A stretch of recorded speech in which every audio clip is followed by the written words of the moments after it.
गति के समीकरण यानी गति क्या होता है। ये जो गति है जिसको इंग्लिश में इक्वेशन ऑफ मोशन बोला जाता है। क्या बोला जाता है? Equation of motion. गति क्या है?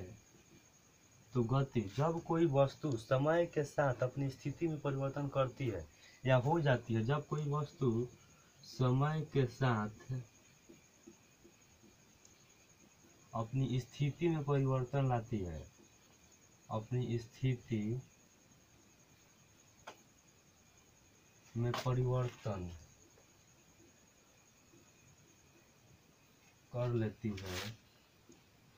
लेती है चाहे हो जाती है, उसे हम गति कहते हैं। ठीक है। जब कोई वस्तु समय के साथ अपनी समय के साथ स्थिति बदल जाती है या बदलती है, उसे हम गति कहते हैं। एग्जाम्पल स्वरूप मान लीजिए ये मेरा कलम ऐसे है, इसे 2 मार्कर है और मैंने इसको ऐसे पकड़ लिया, तो इसमें जो गति होगा ना, ये इस पार था और इस पार रह गया, तो ये थोड़ा इसको जाने आने में समय लगा, यानी समय के साथ अपनी स्थिति को बदल लिया, यही जो है गति होता है। ठीक है। आगे देखते हैं गति के समीकरण। गति के समीकरण मुख्यतः कितने प्रकार के होते हैं, यानी प्रकार छोड़िए ना, कितने होते हैं, तो मुख्यतः 3 होते हैं। कितने होते हैं? गति के 3 समीकरण होते हैं। निम्नलिखित 3 समीकरण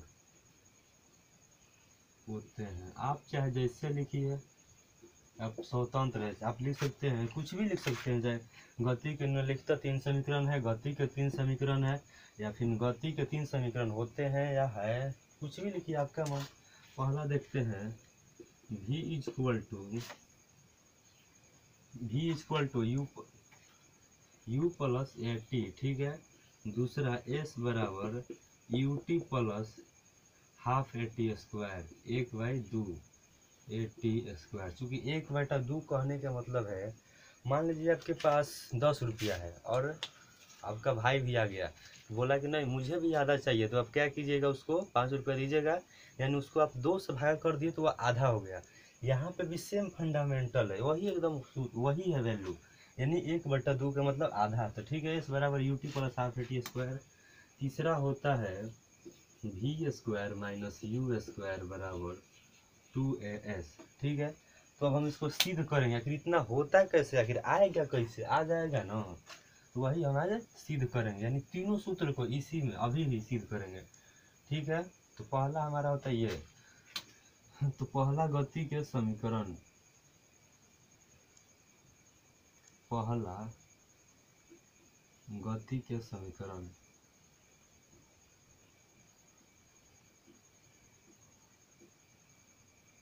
पहला गति के समीकरण सिद्ध करेंगे। ठीक है, इसको हम मिटा दे रहे हैं। तो चूंकि मैं आपसे पूछूं त्वरण बराबर क्या सूत्र होता है, त्वरण बराबर क्या सूत्र होता है, तो आप बोलिएगा वेग बट्टा समय, यही बोलिएगा, मुझे भी पता है, चूंकि वेग बट्टा समय होता है, परंतु इसको वेग परिवर्तन बोला जाता है। क्या बोला जाता है? वेग परिवर्तन बट्टा में समय अंतराल। क्या? बट्टा में समय अंतराल। ठीक है। तो जहां भी जो है अंतिम वेग, यानी अंतिम वेग, भी जो है अंतिम वेग है, क्या है? अंतिम वेग यानी लास्ट वेलोसिटी, और u जो है हमारा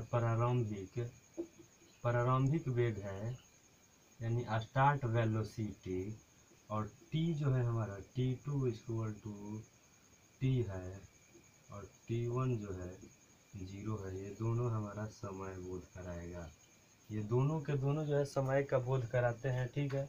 तो चूंकि ये हमारा मार्कर है और ये किधर भी नहीं गए, यहीं के यहीं है, तो इसका प्रारंभिक बिंदु क्या है, यानी मूल बिंदु है, मेन पॉइंट है, तो 0 होगा, और T2 जो है लास्ट और TA होगा। ठीक है। तो इसको हम डिनोट किस चीज़ से करते हैं वो पहले हम लिख लेते हैं। तो त्वरण को आपको पता होगा, ए से डिनोट किया जाता है, नहीं पता है तो जान लीजिए। और वेग परिवर्तन, जब भी परिवर्तन की बात आती है तो इसको क्या बोला जाता है, घटाना, मैंने बड़ा में से छोटा घटा दिया जाता है। जैसे विस्थापन मान लीजिए, तो विस्थापन का परिभाषा क्या होता है, विस्थापन का परिभाषा अंतिम दूरी माइनस प्रारंभिक दूरी। ठीक है, उसे विस्थापन बोला जाता है। और चूंकि विस्थापन सबसे न्यूनतम दूरी को विस्थापन ही बोला जाता है, तो चूंकि वही फंडा यानी वही फंडा सेम यहीं पे भी होगा। तो वेग परिवर्तन कहने से क्या हो रहा है, इसमें से इसको घटाना पड़ेगा। क्या करना पड़ेगा, v minus u by T zero. तो टी में से जीरो को घटाएंगे तो ये हमारा क्या होगा, a is equal to v minus u by t. अब इसको हम तिरिया गुणा कर लेते हैं, ऐसे ऐसे और ऐसे, तो हमारा क्या होगा, a t is equal to v minus u. तो हमारा इसको u को जब हम इधर भेजेंगे तो क्या होगा, माइनस में तो इधर प्लस में आता है, इक्वेशन के बाद जब भी आएगा तो प्लस में आ जाएगा। और इसको हम चाहे उधर भेजेंगे तो माइनस में आ जाएगा, फिर माइनस को कॉमन लेंगे तो फिर ये भी इधर आएगा तो ये माइनस में होगा, फिर माइनस माइनस कट जाएगा।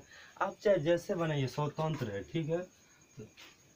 तो हम इसको लिख लेंगे v बराबर 80, ये 80 है, परंतु जब यहाँ पे माइनस यू है ना, यहाँ पे माइनस यू, जब यहाँ से यहाँ उठ के जाएगा तो यह प्लस में हो जाएगा। क्या होगा, प्लस में होगा, ठीक है। क्योंकि मैं इसको लिख दिया था आपको समझाने के लिए।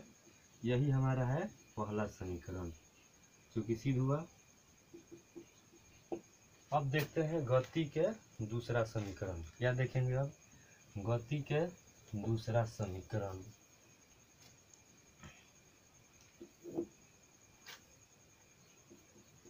गति के दूसरा समीकरण,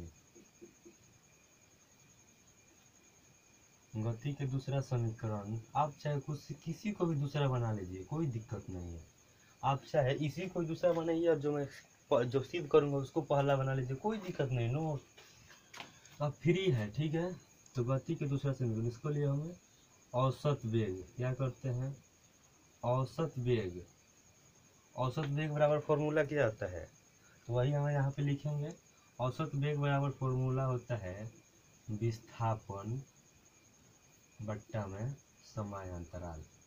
क्या होता है, समय अंतराल।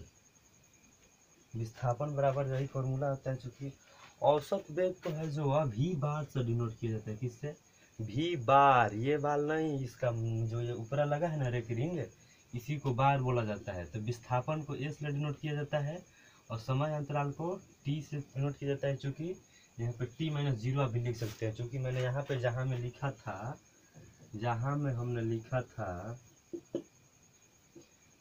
T2 इक्वल टू टी और T1 इक्वल टू जीरो, चूँकि समय डिनोट कर रहा है तो यही चीज़वा जो हम यहाँ पे लिख लेंगे, ठीक है।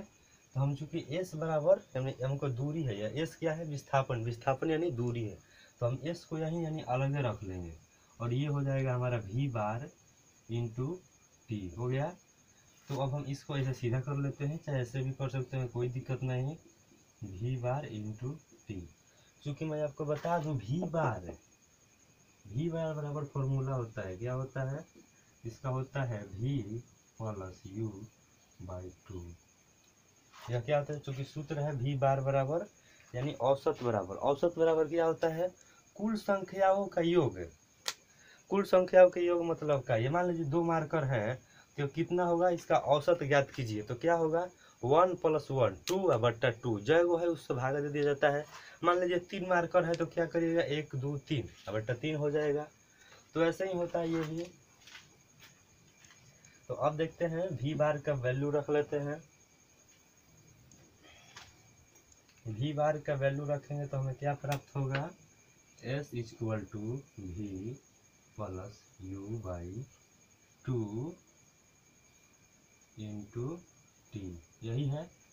तो हम चूंकि जो 2 है, 2 या इतना प्राप्त हुआ, तो चूंकि हमें v बराबर देखिए यहाँ पे सिद्ध हुआ है ना, v बराबर, तो v का मान यहाँ पे रखेंगे, क्या रखेंगे, v equal to u plus a t, क्या है, v बराबर u प्लस ए टी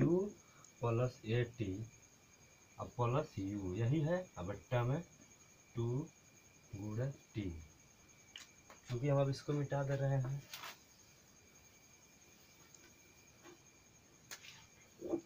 अब यहाँ से देखते हैं हमारा इतना हुआ, तो हम एगो मिल मान के मैंने ये 2 मार्कर है तो ये 1 और 1 मिल के क्या होगा 2 होगा, ठीक है। तो वैसे ही यहाँ पे 1 u और 1 u मिल के क्या हो जाएंगे 2u, happy birthday to you नहीं, यहाँ पे 2u होगा, ठीक है। प्लस ए टी, यहाँ पे हमारा एस इक्वल टू है बट्टा में 2 है इंटू टी है। ठीक है, तो ये जो 2 है तो 2 हमारा क्या डिनोट कर रहा है, यानी ये ऊपर जो है 2 पद है और नीचे ये अकेला 2 है। इसका कहने का अर्थ ये है कि ये जो 2 है दोनों के बट्टा में है। किसके बट्टा में है, दोनों के बट्टा में है। तो यहाँ पे होगा s equal to 2u/2 plus 80/2 into t. ये u 2 से 2 कटा, ठीक है, और हमारा हुआ u प्लस इसको 80 को हम चाहेंगे तो अच्छा लगने के लिए चाहे हमको फॉर्मूला में लाना है तो हम इसको 1/2 लिख सकते हैं ना, बोलिएगा 2 और 80 और t यानी 80 और गुणा t से गुणा कीजिएगा तो क्या हो जाएगा हमारा a का a रह जाएगा और t मैचिंग कर रहा है यानी वर्ग हो जाएगा, t स्क्वायर हो जाएगा। तो चूंकि हमारा क्या होगा 1/2 a t वर्ग और हमारे पास s इक्वल टू है, यही हुआ हमारा दूसरा समीकरण प्रूव्ड। चूंकि तीसरा समीकरण एकदम इजी है, इसी पे आधार पर बने, खाली थोड़ा सा चेंज करना है। क्या करना है, थोड़ा सा चेंज करना है आपको, सब के सब वैसे ही जाएगा परंतु थोड़ा सा केवल चेंज करना है।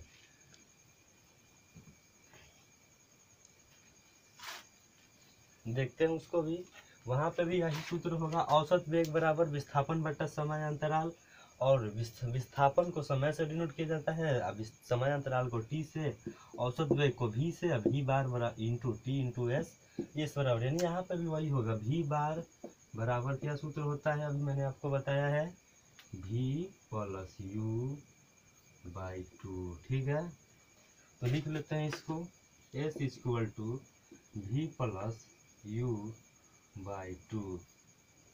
उस समय हमने v का मान रखा था परंतु इस बार हमको ये t है तो इस बार हमको t का मान रखना है। चूंकि हम क्या देख लीजिए थोड़ा सा, v बराबर u प्लस 80 सिद्ध किए थे ना पहला समीकरण, तो हमको अगर t बराबर याद करना है तो क्या होगा, तो हमको क्या करना पड़ेगा, तो ये u को पहले हम इधर भेज देंगे तो v minus u equal to 80, और ये हो जाएगा फिर से हमको t चाहिए ना, t बराबर ना, तो चूंकि हमारा t अकेला है तो t बराबर चाहिए, तो हो जाएगा v माइनस u, ये ऊपर यानी गुणा में है, जब ये पैर से मारेगा तो ये कहाँ जाएगा, बट्टा में, कहाँ जाएगा, नीचे t हो जाएगा। क्योंकि यह हुआ हमारा v माइनस u बट्टा a, तो क्योंकि हम t का वैल्यू सबमिट कर लेते हैं, s equal to v plus u/2 v minus u/a, ये हुआ हमारा। तो चूंकि यहाँ पे आपको देख कर कुछ पता चल रहा है v प्लस u और v माइनस u, यानी यहाँ पे मान लीजिए कुछ देखिए आप a plus b into a minus b, कहने का मतलब क्या है, तो इसका कहने का साफ अर्थ है कि इसका बराबर सूत्र होता है। क्या सूत्र होता है, तो a square minus b square, a square minus b square equal to होता है a plus b into a minus b। चूँकि वीडियो पसंद आ रही हो तो प्लीज़ लाइक करें, चैनल को सब्सक्राइब कर ले और कमेंट करते रहिएगा। ठीक है, तो हम इसको गुणा कर लेते हैं, यानी गुणा करने का मतलब क्या है, गुणा करने का मतलब क्या है हमारा, बस यही कि v square minus u square, क्या v स्क्वायर, गुणा करने का मतलब यही है हमारा s बराबर v square minus u square into a, यही होगा ना, 2 गुणा a, तो क्या होगा 2 गुणा a यानी 2s, ये हुआ हमारा s equal to v square minus u square. अब हमें इसको कुछ करना नहीं है, बस सीधा तिरिया गुणा कर लेते हैं। क्या कर लेते हैं, ऐसे वाला तिरिया गुणा, तो हम क्या करेंगे, यहाँ पे हो जाएगा 2a और s में गुणा होगा तो क्या होगा 2as equal to v square minus u square. ये चूंकि हमारा थर्ड समीकरण है, क्या है हमारा तीसरा समीकरण, यही चूंकि हमको लाना था v square minus u square बराबर 2s। आप चाहे तो इसको कुछ भी रूप में बदल सकते हैं, देखिए ऐसे भी लिख सकते हैं आप v square equal to u square plus 2as, आप चाहे जैसे चाहिए उसको वैसे लिखिए, चाहे आप u स्क्वायर बराबर लिख सकते हैं v square minus 2as equal to u square, आप स्वतंत्र हैं, आप जैसे चाहे वैसे लिख सकते हैं। अगर वीडियो पसंद आई हो तो प्लीज़ लाइक करें, चैनल को सब्सक्राइब कर लीजिए। और मैं हाँ बता दूँ आपको, डेली मैं 7 बजे वीडियो अपलोड करता हूँ, सुबह 7 बजे। तो आप चाहते हैं कि मेरे चैनल से जुड़ जाए और कुछ फ़ायदा यानी सीखना चाहते हैं तो प्लीज़ चैनल को सब्सक्राइब कर लीजिए।